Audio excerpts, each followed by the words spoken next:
akoki ko protéger bango c'était Hippolyte Kanambe abengaki Hippolyte Kanambe makasi Amida abengaki Hippolyte Kanambe makasi ta moni que Hippolyte Kanambe babingi makasi alembi c'était comme ça atingaki mosi na yeke bakende ba solo là. Ok. Yeah. Maintenant qui raison continuez. Raison oyo omonaki Olive Lembe akende kokutana na Amida ezali moko c'était que abengaki Hippolyte Kanambe mingi ta bengi Hippolyte Kanambe mingi Hippolyte Kanambe aponi bapel na ye eza ebele c'était comme ça atinaki mosi na ye bakende osolola akende kokonsola ye bakendaki kotyango dernière fois oyo Kamere azongaki akendaki na Kigali ezalaki réunion oyo bakendaki me bakosaki biso lokola akendaki na fête ya mwana ya James Kabare me bakendaki kuna ya koyebisa ye ke ndenge nini coopération biso topesaki yo po Olia Félix ozali kokoka koboma ye te eza ndenge nini nde sikoyo bachangeaki sikoyo stratégie ndenge nini bako kozwa ye yango batiaki sikoyo bapoison na kati ya babiro na bango.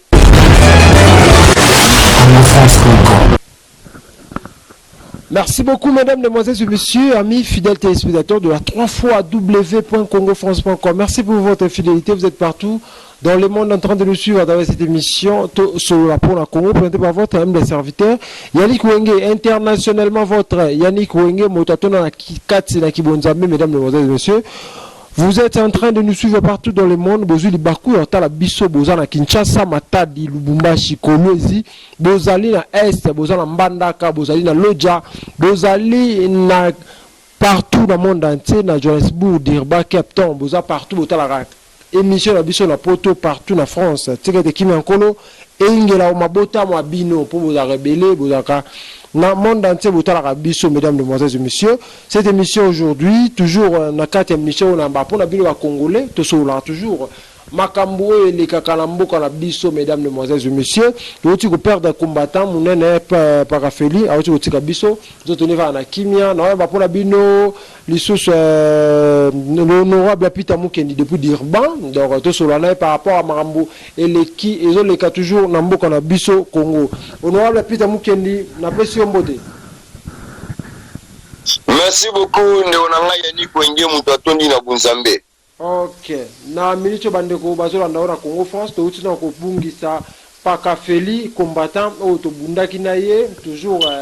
na ba mikolo Kabila bwa ko tika pouvoir to bundaki na ye lelo mote molimo na ye uti ko kende e pa nkolo Yesu uti ko bungisa molimo na ye atiki biso combattant pakafeli na éviter yo etake congolais vous appelez combattant analyste réaction na les anime papa.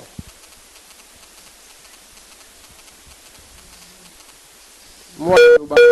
le bapon na liwa ya parafeli. Sincèrement pasi na motema paka Louis aza muto to bunda na ye to zai ko kena ye na ba Johannesburg na ba Pretoria kuna dernière fois to kozara na ye ezaki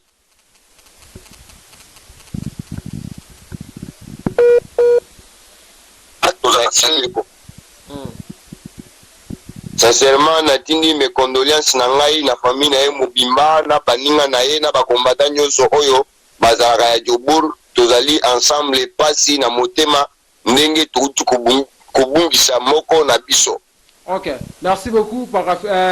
honorable Peter Mukendi bandeko tout bazolanda yo tosalaki mo émission toloba mbele pe tosola mwa kala bato balanda yo mwakala tomonaki mikolo uti koleka na présidence ya mboka na biso bandeko ebele bakufaka fort bandeko ebele présidence na biso ebungisaki vraiment bandeko ebele bautaki poto oyo bakufa bazalaka na présidence wana nayebi te nga na yamba yo mwakala avant tozonga na mwa moke po tocontinue na baactualité ya lelo mais réaction eza na nini ya tomonaki rwanda oyoka bato bandaka kokufa na kati ya présidence réaction eza nini nde onanga Yannick Wenge mutu atondi ya Buzambe toyebaki déjà ezalaki plan ya bakamere bazali koboma bandeko kuna na présidence ezali te ke mutu moko aya kokosa biso ke eza corona wapi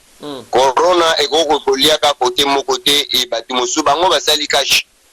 na bango nyonso bazali kati na présidence yebisanga mutu moko ya UNC oyo yebi na kati ya présidence ya Kufuor ezalika bato oyo bazali côté kaka ya UDPS ngai nazali ko confirmer yo ezali musala oyo batindaki ye Kamere na kati ya présidence vision na bango ezalaki ki bali ya président de la République parce que bazalaki kotante ye programme na bango nyonso bazalaki nango c'est une année et si la te bali ya président de la République yango monaka babanda déjà na batanta ya bavion bakila ye bapoison mais ezozwa ete à partir de cela ni wona siko monaki ke bakendaki kochango dernière fois oyo Kamere azonga akendaki na Kigali ezalaki réunion oyo bakendaki mais bakosaki biso lokola ke akendaki na fête ya mwana ya James Kabare mais bakendaki kuna ya koyebisa eke ndenge nini coopération biso topesaki yoko Olia Félix ozali kokoka koboma ete eza ndenge nini nde sikoyo bachangeaki sikoyo stratégie ndenge nini bango kozwa ye yango batiaki sikoyo bapoison na kati ya babiro na bango yango omonaki batutu oyo bazalaki mitu oyo tobengi batete babomaki bango kozwa kaka papa leki ya Félix babandaki kutu a partir ya Joseph Mukendi oyo azalaki batoyen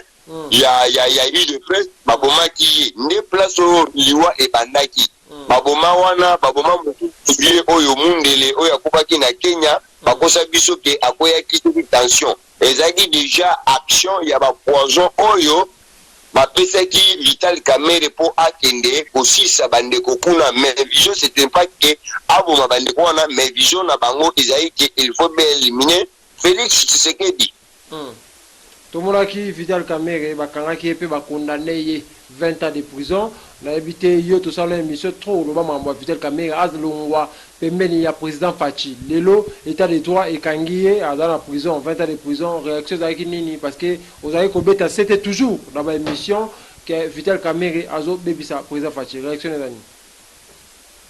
réaction na ngai ezali esengo na sepelaki ndenge tomonaki ndenge bango moko batu ya Kamere na Kamere basenga ye dossier lekana na télévision nationale batu nyonso balanda yango biso mpe totalaki yango awa tolandi yango personnellement na okolobaki ndenge bakatelaki ye 20 ans ezalaki moke efo bakatela ye bambula ebele pa uyiki ba 20 ans ezalaki moke na makambo asali Kamere azalaki na bolingo ya mboka na biso te il était contre le peuple congolais réalité ezali moko babimisi mbongo mpona batongela basoda na biso bapolisier na biso bandako Kamere azwi mbongo ya République démocratique du Congo Kamere azwi mbongo ya bakongolais mbongo wana ezali contribution ya yo ya ngai ya bakongolais oyo bazali kocontribue mbongo wana Kamere azwi yango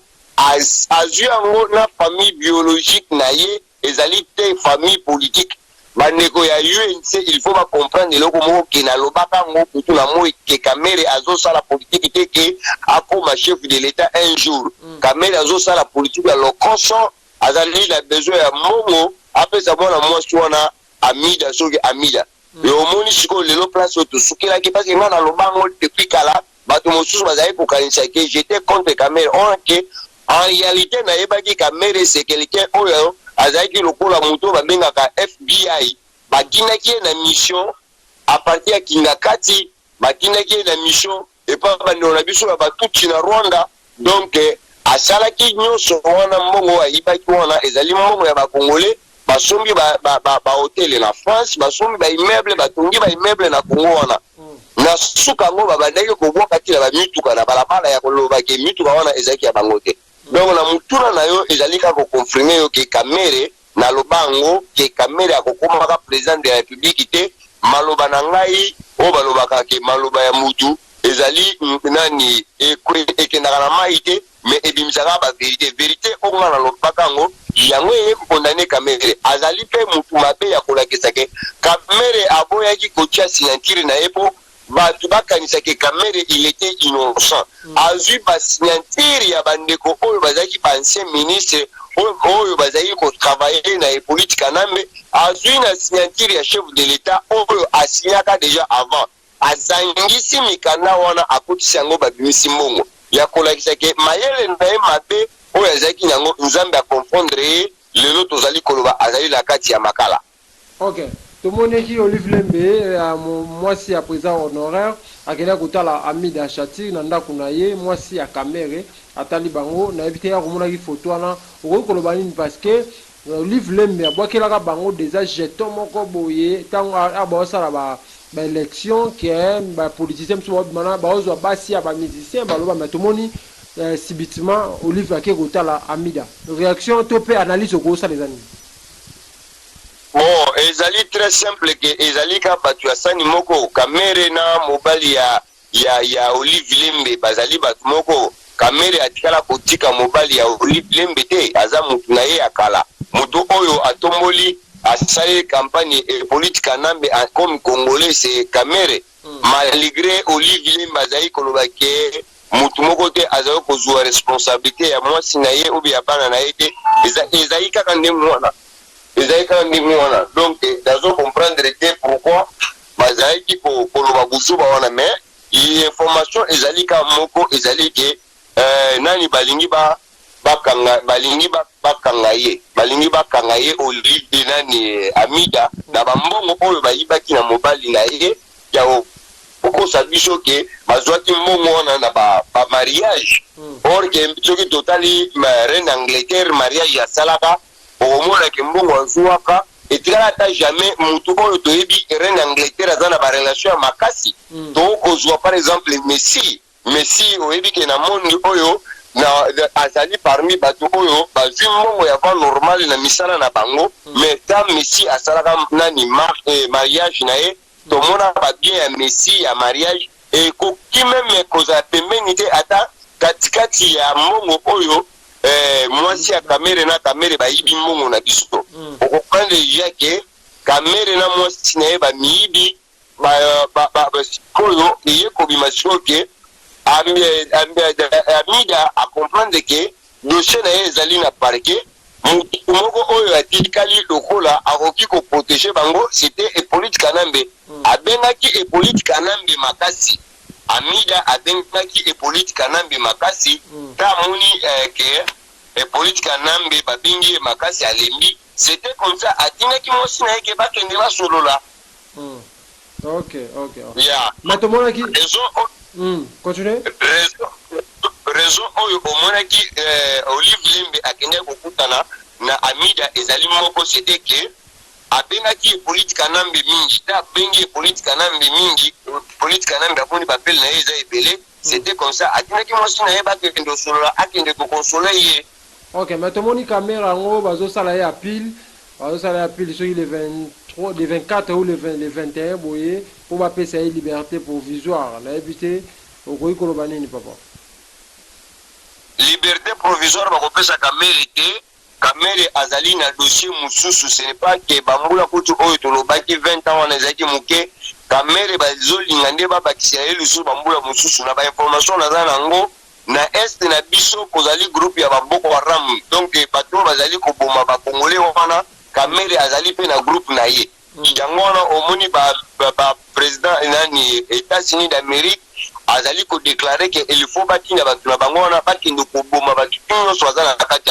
ya bilanga na zamba wana na ba information onga naza nango ezali moko ke kamere azali moko ya bandeko oyo bazali kobomisa bakongole na biso kuna ce n'est pas que bazali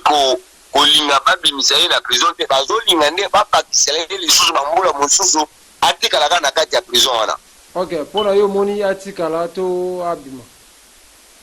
akobima na raison nini kamere akobima teke akoya sauver le peuple congolais kamere azali moko ya banguna ya bakongolais kamere azali FBI ya Kagame kamere azali FBI ya Hippolyte Kanambe donc mutu wana il faut atikala na kati ya prison preuve à l'appui depuis kamere azali na prison tozali komona lisusu bafoto ya président de la République na réseaux sociaux te tozali komona badocument ya président de la République na réseaux sociaux te depuis kamere azali na makala tozali komona makambo moko te oyo ezali kosalema na présidence ezobima libanda te c'est-à-dire kamere azali na kati ya oui nde onanga yani kwenge mutu atondi na buzambe kamere nde mutu oyo azali kobimisa ba vérité nyonso na ba secret nyonso ezalaki na kati ya présidence makambo nyonso ezali koleka na présidence c'était kamere nde mutu azali kobimisa ngo. Ok. yango wana ozali komona ke depuis kamera azali na prison makambo lisusu ya présidence ndenge ozali kolika wana tozali komona yango te. Ok. Merci beaucoup. Tout le 2023, est-ce que président Nayo, à cause du président Nayo, il pose la porte-parole, il y a Moïse Katumbi, les amis de Moïse Katumbi, vous avez président les amis de Moïse Katumbi, pardon, dans Dirban, est-ce que le 2023, il y a un autre Kende, président Moïse Katumbi, vous avez un candidat, et vous avez une coalition, vous avez un bon, sincèrement, nayebi ke son excellence Moïse Katumbi azosala politique te ke akende otika bato. Son excellence Moïse Katumbi azali kosala politique po lobi akoma mokonzi ya mboka wana agere mboka wana bien po bakongole baliaka basalaire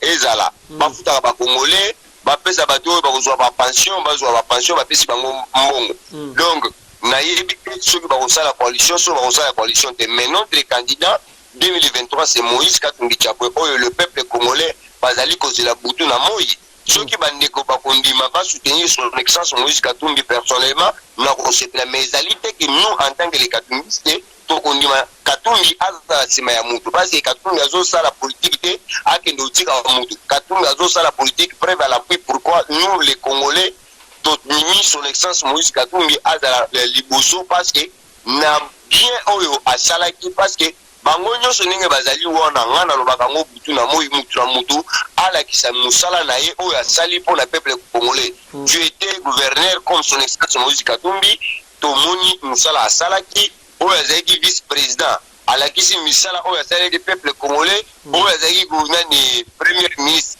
alakisi mosala na ye oyo azalaki député alakisi mosala na ye. À partir de cela le peuple congolais sikoyo nde bakojuge. Donc son excellence Moïse Katumbi na mutura yo otuni ngai azali candidat ya 2023. Ok, papa Peter Mukendi to moi qui to mo na ba réseaux sociaux ka ke non président ya cour constitutionnelle a démissionné depuis mboka moko ba kei par rapport à la pression au Kabila bana ko sala ye que a dissoudre président Fachi na te so ki est-ce que c'est vrai, c'est faux, ce qui est vrai, est-ce que vous montrez que Kabila toujours azana pour na ko échec ya président Fachi. Merci beaucoup Yannick Wenge mutu atondi na Bunzambi na miniti ndenge tozosula na yo boye e polite kanambe Rwanda mutu chimisuma mvondo azali na Lubumbashi. Wana ndiko na ngai ya mwasi oyo afandi na Lubumbashi abengaki ngai depuis lobi kuna ya koloba ke e polite kanambe misuma mvondo azali na Lubumbashi. Oyo tikotuna ngai mutu na c'est vrai que e polite kanambe bazali kosala marque na bango nyonso ke papa wana soki loabeya asala marque na ye nyonso président de la République Félix Tshisekedi balongola ye ta momamba a remplacer na système moko boye ba organiser élection ya Lukuta na suka wana na parlement basala babimisa nani bakotisa nini moko na kati ya biso pour que maintenant ba député babande voter président de la République. À partir de cela bazomisa e politique kanambe en tant que candidat na bango bakotisa ye na kati ya nini tokenda na ye na maponami tato kokenda na ye na maponami e politique kanambe admis président ba changer constitution oyo ekomema e politique kanambe 7 ans. À partir de cela e politique kanambe atikali roi ya Congo na histoire ya vote ya peuple congolais babotoli bango epai ya bamiyibi ya badepute oyo bazali na nani na parlement. Donc ezali vrai pourtant Félix Tshisekedi le président du Congo azali kokende na Bruxelles nde vie wana abetelaki ye lisolo ndenge bazali kotia pression président de la République azwi ye akei na ye. Ce n'est pas que président ni vie wana loabe azali kobela non ezali stratégie politique ndenge nini akoko kobima mboka akende na ye kofanda libanda. Donc ndenge afandi libanda wana poste wana président Félix Tshisekedi ye moko nde abombi yango na poche. Ok. Merci beaucoup. Papa Peter Mukendi na habité message à bandeko tout o ba total biso na émission yo ba yokala ba mona yokala malgré ba coronavirus ba confinement moi message ça pour toka bwana yo mokolo alele. Sincèrement esengo mingi koloka yo ndenge obengi ngai okanisi ngai kobenga ngai na komisi Nzambe Nzambe alola azala na yo lisusu ndenge okanisinga bandeko na ngai nyonso balandaka ngai basepelaka na ngai basepelaka na vo na ngai nazali kaka koloba ke tozala kaka na kimia tosala mingi ezali kaka te ke topesa nyonso epa nzambe eza lokuta nzambe asi apesa biso makoki eza biso sikoyo totilize sagesse na intelligence oyo bayaka koprechaka biso ke nzambe ye moko ayebi eza lokuta baza bamibi.